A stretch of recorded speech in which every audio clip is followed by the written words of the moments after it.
La semaine de prière pour l'unité des chrétiens, qui se déroule comme chaque année du 18 au 25 janvier, a vu le jour en 1935, époque du rapprochement entre chrétiens et de l'émergence du mouvement œcuménique.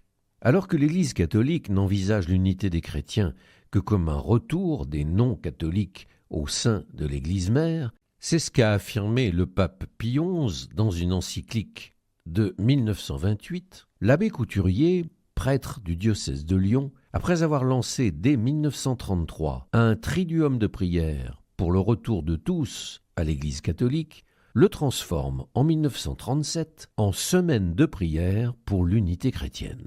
Il s'agit, je cite, d'une universelle prière des chrétiens pour l'unité chrétienne, comme le Christ la veut et par les moyens qu'il voudra.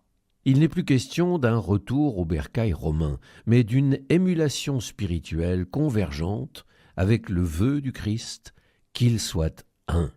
Il me semble que cette semaine de prière, qui devrait être si importante dans le calendrier et la vie des chrétiens, est devenue au fil du temps tristounette, très formaliste, en un mot desséchée. Je me souviens, lorsque j'étais enfant, de l'enthousiasme qui animait les célébrations œcuméniques. Je revois ces soirées organisées dans la plus grande salle de spectacle de ma ville, où les chorales de toute confession ne faisaient qu'un chœur. L'unité n'est pas une préoccupation, mais devrait être une passion. Elle n'est pas une option, elle est vitale pour les chrétiens et pour le témoignage qu'ils portent. Elle est vitale aussi pour le monde, qui s'émiette à l'infini dans un individualisme conflictuel. Elle ne grandira pas sans nous.